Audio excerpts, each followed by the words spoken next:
Welcome back to Morning at NTV. So let's get into the conversation of the day. Early this month, the youth under the Youth Aid Africa, an initiative pretty much that brings together young people from across the country, Uganda embarked on discussions with national policymakers as they marked the Youth Month. One of the physical engagements was at Parliament, involving the National Youth Council district leaders, local government youth councillors, university guild leaders, cultural youth leaders, and entrepreneurs.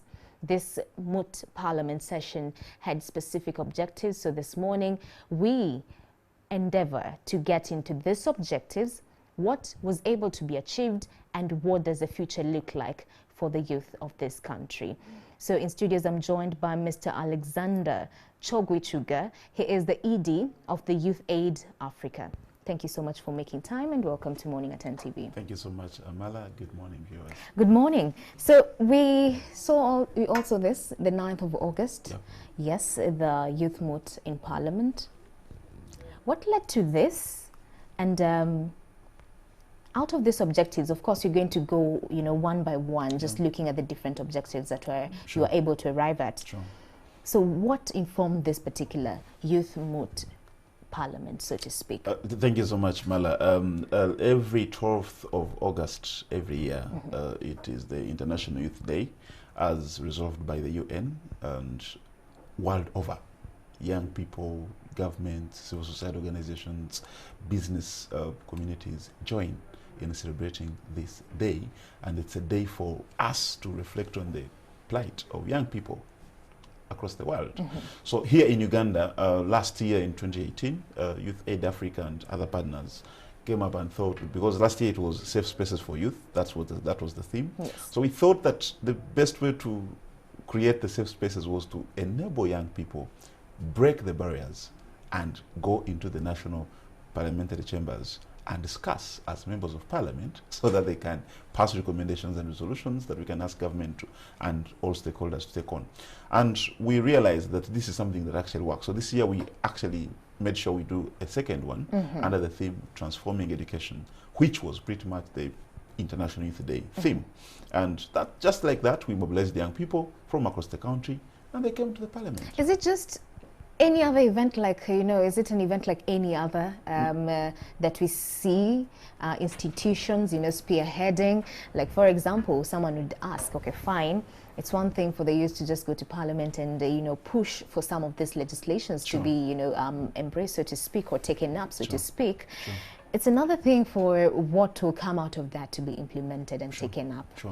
So what were the benefits that what are the benefits that you realized from the first one last year when we had that particular theme of safe spaces for the youth?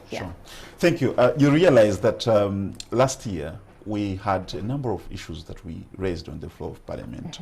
But also to mention that whenever we come to parliament, we have a consolidated petition that we hand over to the speaker and ask the office of the speaker and the parliament to actually follow up and make sure that the government and all stakeholders can highlight, can look at some of these things and have response to them. Those that actually require to be done and be amended and all of that is done. We last year asked government to look into the social media tax to be sure that young people can be able to use social media to do business and all this. And on that one we did not score. Government stamped down their feet, and they said, no, we must have this. But we also made a cry about the mobile money tax, and we were happy that mobile money tax was reduced from 1% to 0.5%. That was good for us, much as we wanted it scrapped completely, but that was not possible. We had also talked about the sex offences bill, urging government to look into the sex offences against young people in this country. And Parliament was able to recall the bill that had been tabled and was sent back for redrafting, so that it can come in a better shape and we can have it passed. We also had talked about the inclusion of young people in politics, to make sure that at least the 3 million that one uses to nominate themselves for MP can be reduced to 400,000 as the issue was last year. And we immediately got commitment from the Speaker of Parliament and all government, architects, to make sure that at least it can be reduced so that we have young people able to run, because you realize that once the nomination fees are hiked, in most cases we lose leaders, and that in a way hinders our development. We also talked about the ratification of the African Charter on Democracy, Elections and Good Governance. This has a lot of provision for young people's participation in governance processes, and Uganda signed this charter. We brought it here, but we've never ratified it, and because of that we cannot implement it. So we also have commitment on that, and the Speaker of Parliament is so passionate about it. Actually, one in this last one, she mentioned that government has not ratified this charter. It's a big joke. So you can be sure that we are headed for something good, especially for young people in this country. They'll benefit quite a lot. All right, so those are the objectives that you arrived at last year, and the conversations that you had last year. Let's look at this year, and I have a list here with me.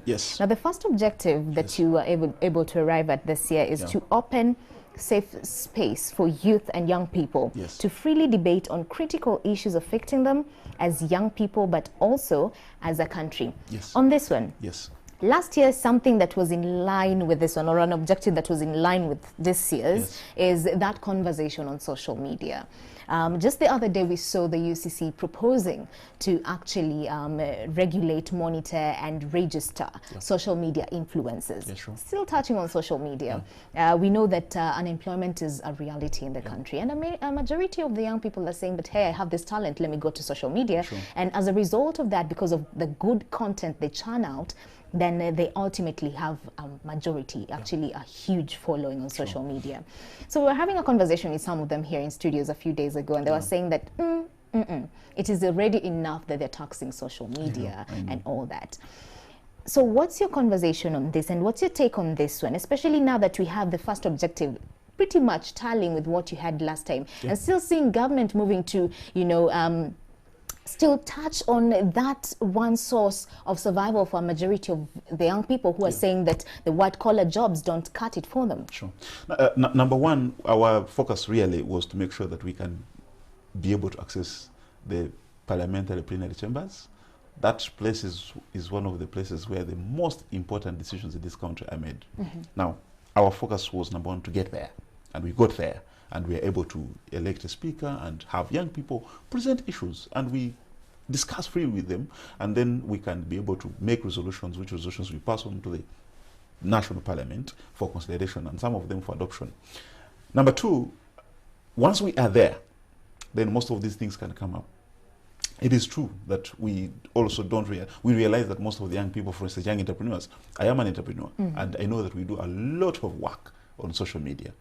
It is dangerous for anyone to think that now that we have taxed social media, now we also want to go ahead and register influencers and do some little bit more of regulation in that regard.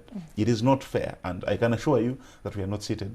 We still look forward to engaging, because for us we have realized that once we engage these players, they can actually understand our plight as young people and realize that you only can be able to facilitate them to do a lot of stuff, but you don't put them down. Do you think that your voice will become at one point in time strong enough that every single institution under government pretty much consults with you before it makes any decision with regards to the youth? I'm saying this because, still sticking to this social media influencers, we had them here and they said that no one bothered to consult them before they moved to have this proposal.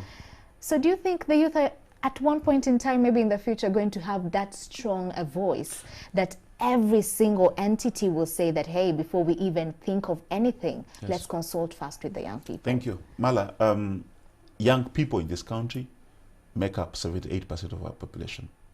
The struggle we are in today is not the struggle to make all the people realize that we actually matter. We, for so long, have waited to be called on the table and take part in the decisions. And we've realized that this does not work.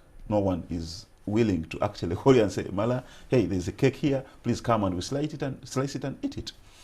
What we are doing today is to make sure that, let me use the word kamambaya and mbaya, get to where we are supposed to be and take charge of these spaces and make our mark felt. What does that mean? Kama mbaya ni mbaya. Let come what may, because we cannot wait any longer. I mean, we are supposed to inherit this country in maybe 20 years from now. So to not prepare ourselves for this moment would be an act of treason. Right. Yeah. So you're hopeful. Very hopeful. All right. The second objective, to deepen young people's understanding of parliamentary democracy and procedure, and to uphold and advance its practices and values, thereby strengthening the relationship between Parliament, the Parliament of Uganda, and the young people across the country. Yes. And I can assure you that every time we get into that chamber, we read for these young people the parliamentary rules of procedure, we orient them, we induct them into the entire procession and all that. We take them through. I can surprise you, Mala, that on 9th August at around 8:30, we had an election in that parliament, and we elected a young person as Speaker of Parliament. We elected a Deputy Speaker. We elected a clerk to Parliament. We elected a Sergeant at Arms. So you can be sure that this is usually a fully fledged parliamentary session. In this case, a Moot session for young people. So the young people who get out of that, session, they go back home not the same. And in most cases, we have got commitment and promises by some of them that I must do whatever it takes to come back here in my capacity as Member of Parliament for my constituency. But what benefit does that have? We already have youth leaders in Parliament, members of Parliament who represent the youth, so to speak. Yeah. And the majority have said that many of them have actually been swallowed by the status quo. They came in so, energetic and so, empowered and fired to go make changes and be a voice for the young people. But somewhat they're not being felt as much. That's true. You see, Mala, that Parliament, that House has over 400 MPs, and the youth MPs we're talking about are only 5. So you can be sure that even if you are as brilliant, in most cases, such a system that already has some bit of predetermined procedure and, environment kind of thing, may not really favor them. And you also know that in most cases, it is very, very, very hard for someone who goes to Parliament the very first time, and they can actually easily be felt. In most cases, these people come out in the second term of office. And in most cases, these young people, the young youth MPs, they cannot go for a second term.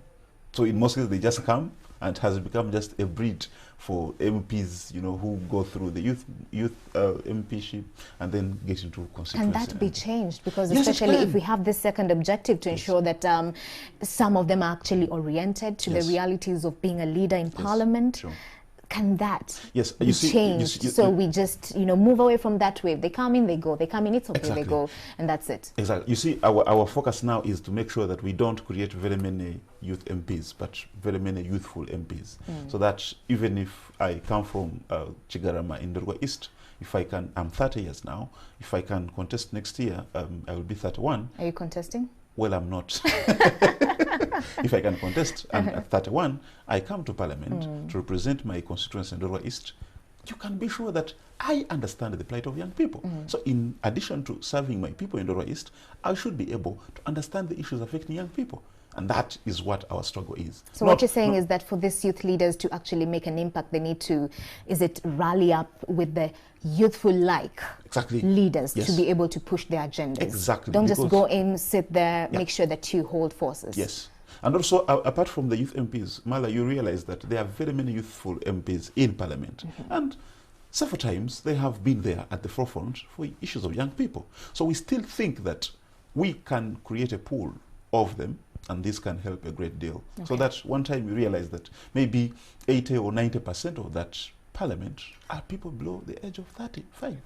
And that can be a huge opportunity for us to take charge of this country. Someone on social media is saying they're only youthful at heart. A majority of them need to live.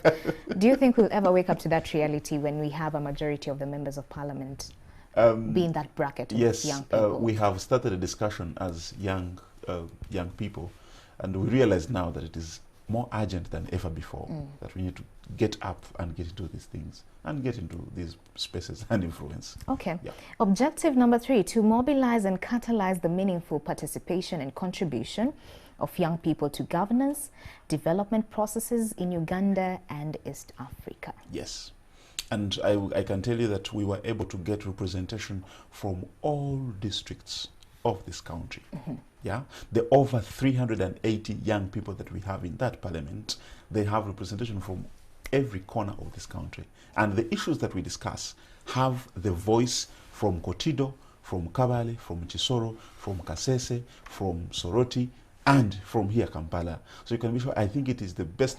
And you also realize that this is the only session where you have almost the parliamentary chambers full. All those other parliamentary sessions, you realize they usually either half or a quarter. Empty seats, right. So this one, we have everyone present with their soul, with their heart, and everything. And you can be sure the participation is as representative as you can imagine. But you know, Mr. Kyokwijuka, Yes. governance is a real issue Yes. that we're dealing with Yes. in this country. Yes. And experts say that it just cuts across. Yes. It cuts across. So is this a battle we're going to win? Over and above you saying that when we're having this particular, kind of forums, the parliamentary chambers are full, Yeah. filled to, Yeah. to capacity. Yeah. Will it be a reality? Yes, Is it just a conversation? Is it just forums that we see day in, day out? It will be a reality because, number one, the young people that we get from the local government structures, for instance, the young people we get from the National Youth Council structures, these are people who go right ahead to get into these spaces, these local government leaderships. And you realize that once we get them into those positions, really with the understanding, given the grooming that we have given them, they should be able to do better at service delivery. They should be able to be better at accountability. They should be better at leading with the people they lead, so that we can ensure participation of almost everyone in most of these spaces. Decision making, planning, budgeting. Mala, you don't want me to mention to you that today the young people who are elected into local government positions, they are not allowed to sit on some local government committees. Correct. And our argument is, if I can qualify to be part of the local government council, why can't I go right ahead and participate in the committee? For instance, planning and budgeting. And these are very important because we are talking about using the resources of the public to give services to the people. So we think that some of these things, actually one of the things that we're looking at is, there's a report that was done by one of our partners, Restless Development, looking at the young people's participation in development and governance processes. And we are looking at these young people. We want to urge government to make sure that these young people are allowed to actually participate in these committees. Because these committees, actually local governments lead through committees. And these committees are very key. So if we cannot have the young people that are part of the council be part of these, then we are still in a big joke. There's that, and also there's another thing. They say that it's the cancer that is making governance an issue in the country, and that's corruption. Oh, yeah. Are we doing much, or are we doing anything to ensure that over and above us fighting for representation, in these different spaces for youth, are we doing a lot to ensure that we ingrain, some values in them? Thank you so much, Mala. And you talk about a very important aspect, values. Because I was telling someone the other day that corruption today is no longer just a vice. It is a system. That when you look at our governance system, it has some bit of carbon copy behind it, the corruption system. Right. That you cannot just wake up and say, let me hang Mala and then we have corruption done. No. And our approach to this is that we want to speak to young people and shed light on some of these important values. Honesty, those normal ones that we actually don't teach in our education system and all that, so that we can get young people grow up knowing that it is very hard and it is very bad to be corrupt. It's very bad to embezzle. It's very bad to do all of those sorts of things. So once we have a value system, grown right from the grassroots to the national level, it can help us curb corruption. It's not going to happen overnight, though. I know that. I know that. Yeah. You mentioned that it's not a big conversation in schools, Exactly. and they just brush over it. I think it's a topic in the curriculum that Exactly. just going a step further to ensure that it's ingrained Exactly. in the DNA of these young people. Exactly. All right. Objective number 4, engagement with the office of the president. Yep. Yes. And is this a dream? Is this a reality? Well, it is both a dream and a reality, because I can assure you that the resolutions that we passed in the Moot Parliament on 9th August, we are going ahead to share them with most of the key officers in this country. And one of these key offices is the highest political office in the land. We have not spared them, and we shall go there and share most of these. What's your take on, just the other day, Yes. Dr. Kizza Besigye, former leader of the FDC, said that the president is moving across the country dishing out money like Father Christmas. I'm quoting what he said. Sure. What's your take on what we've been seeing over the past few days? The president going, just handing out cash to the young people. Is that what the young people really want? Well, we note and we appreciate that money, young people need the money, because you must survive, but also if you are to invest and do business, you must have the money. But our approach is different, and our advice to government is totally different, that most of this money should be channeled through institutions. Our argument is actually not that the president should keep giving out money. There is money that was earmarked by Parliament to Uganda Development Bank for recapitalization. We would like this money, part of it, to be earmarked for young people, so that young people can have special access procedures, so they can get this money and go and do business. For the president to keep dishing out money to young people as handouts, this is just continuing to make the culture of patronage to blossom, and at the end of the day, we may not, benefit much.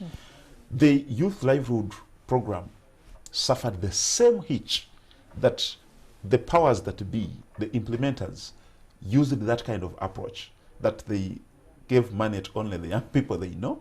They gave money to young people who subscribe to the ruling government, and at the end of the day, it has not done much. Just the other day, you saw that the State House was proposing to take the money from Ministry of Gender to State House, and indeed they did. Correct.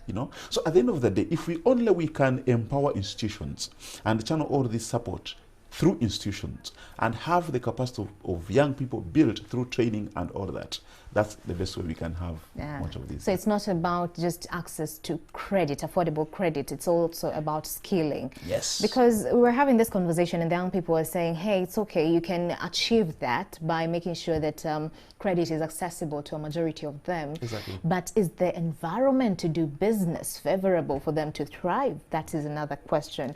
And so it was trickling down to corruption and how it's hurting the economy, and so to speak, and the tax regime as well. Yeah. So and honestly, we think that again, the Speaker of Parliament herself knows that the cost of starting and doing business in Uganda, especially for the locals, is a bit not cool, and therefore we actually asked Parliament to compel government to extend tax holidays to young entrepreneurs, just like the same is done for foreign investors. Correct. Because we think that Uganda is, in 2015, Uganda was ranked the most enterprising country in the world, with at least, I've forgotten the figures, but at least most people starting business, but these businesses could not survive infancy. Yes. So we think that if young people, given the very many opportunities that we have around the country, if young people can be given tax holidays, so that I start my business today, and I know I have 3 years to build my business before I can start facing a tax burden, I would be glad. But most young people, they start today and tomorrow they'll tell you, KCCA was running after me. Yara is at my door. Yes. They want money here and there. And because of that, we as young people have totally failed to sustain business. All right. And we keep the unemployment scourge a problem, because we thought that if we got into business, then that would somehow lower the unemployment scourge. But for as long as we still find our father, who is government, fighting us to keep down, then it doesn't make it any better. Are we ever going to get to that balance point? I want to sound, because government in the papers today, I'll just tell you, the Secretary to Treasury, Mr. Keith Muhakanizi, has moved on to warn government on rising debt. We still want Uganda to be at par with its sisters across the globe. And we're saying that, hey, borrowing is bringing our economy down because debt repayment is becoming one of the key, you know, figures in our budget, so to speak. That's the picture. That's the big headline this morning in the Daily Monitor. And so government, and so to speak, URA over time has been saying, can we be able to raise enough to sustain ourselves and ensure that we collect, you know, as much revenue as possible? So it's a hard balance. Do you agree? It's a hard balance. So on this side, we're saying, how can we be able to sustain ourselves by collecting revenue in our economy? And how can we do that and not hurt the businesses? And on this side, we still have to develop. So how do we go about borrowing with caution? You see, I could agree with Mr. Mhakanizi, but I also think that here he's behaving like an ostrich. He's burying his head and the buttocks just keeps out. Because at the end of the day, all countries borrow.